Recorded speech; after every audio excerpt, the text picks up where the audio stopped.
तो दोस्तों ट्रेन की टिकट को कैंसिल कराते समय सबसे बड़ा कन्फ्यूजन ये होता है कि जिस टिकट को मैं कैंसिल कराने वाला हूँ उसके ऊपर कैंसिलेशन चार्जेस कितने लगने वाले हैं, यानी कि रेलवे कितना कैंसिलेशन चार्जेस काटेगा, उसके बाद बाकी का रिफंड कितना हमें मिलने वाला है। तो इस कन्फ्यूजन को लेकर के आज की इस वीडियो में डिटेल में समझाने वाला हूँ कि अगर आपके पास सेकेंड एसी और फर्स्ट क्लास की टिकट है, अगर आप इस टिकट को वेटिंग में आरएसी में या कंफर्म होते हुए भी अगर आप इसे कैंसिल करते हैं तो किस टिकट पे कितनी कैंसिलेशन चार्जेस रेलवे लगाती है। तो दोस्तों मैं हूं रमेश कुमार और आपका बहुत बहुत स्वागत हमारे इस यूट्यूब चैनल टेक्निकल पोडियम में। तो दोस्तों आज की वीडियो बहुत ही इन्फॉर्मेटिव एंड नॉलेजफुल होने वाली है। तो चलिए दोस्तों आज की इस वीडियो को बिना विलंब के शुरू करते हैं। दोस्तों अगर आपके पास सेकेंड एसी और फर्स्ट क्लास की टिकट है और वो टिकट आपकी आरएसी या वेटिंग है और उस टिकट को अगर आप कैंसिल कराते हैं, इसके ऊपर कैंसिलेशन चार्जेस कितने लगते हैं दोस्तों।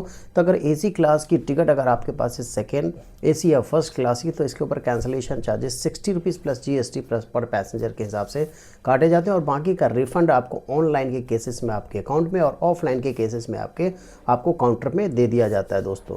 अब हम बात करने वाले कंफर्म टिकट के बारे में, जो कि कंफर्म टिकट के ऊपर कैंसिलेशन चार्जेस थोड़े अलग से लगाए जाते हैं। तो इसके ऊपर क्या होता है कि टाइम वाइज आपको कैंसिलेशन चार्जेस देने पड़ते हैं दोस्तों।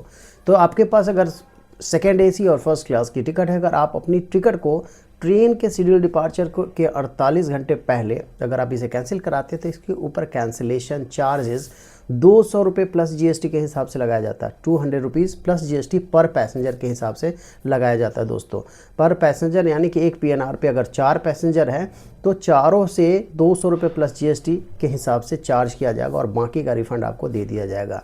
अगर आप अपनी ट्रेन की सेम टिकट को अगर आप कैंसिल कराते हैं अगर 48 घंटे और 12 घंटे के बीच में, ट्रेन के शेड्यूल डिपार्चर के 48 घंटे और 12 घंटे के बीच में, तो इसके ऊपर क्या होता है दोस्तों, फ्लैट 25% कैंसिलेशन चार्जेस लगाए जाते हैं।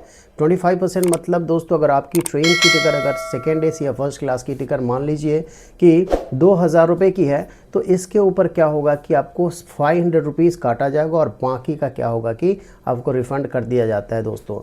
इसी सेम टिकट को अगर आप तीसरे कंडीशन में अगर आप कैंसिल कराते हैं, जैसे कि अपनी इसी ट्रेन टिकट को अगर 12 घंटे से 4 घंटे के बीच में अगर आप इसे कैंसिल कराते हैं तो आपके ट्रेन टिकट का फ्लैट 50% काट लिया जाता है और बाकी का ही रिफ़ंड आपको देखने को मिलता है दोस्तों।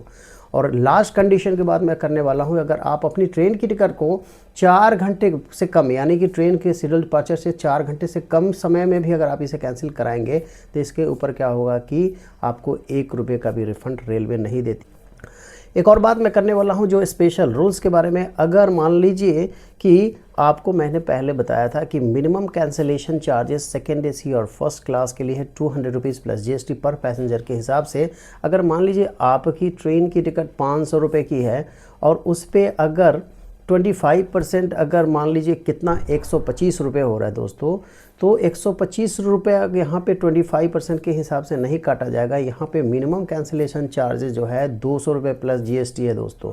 ये सेम रूल्स 50% वाले स्लॉट में भी अप्लाई होता है, यानी कि 25% और 50% में जो मिनिमम कैंसिलेशन चार्जेस होंगे उससे ज़्यादा होगा वही कटेगा। यानी कि 200 रुपये प्लस जीएसटी से अगर कम होता है तो मिनिमम कैंसिलेशन चार्जेस के हिसाब से ही आपका जो कैंसिलेशन चार्जेस काटा जाता है दोस्तों।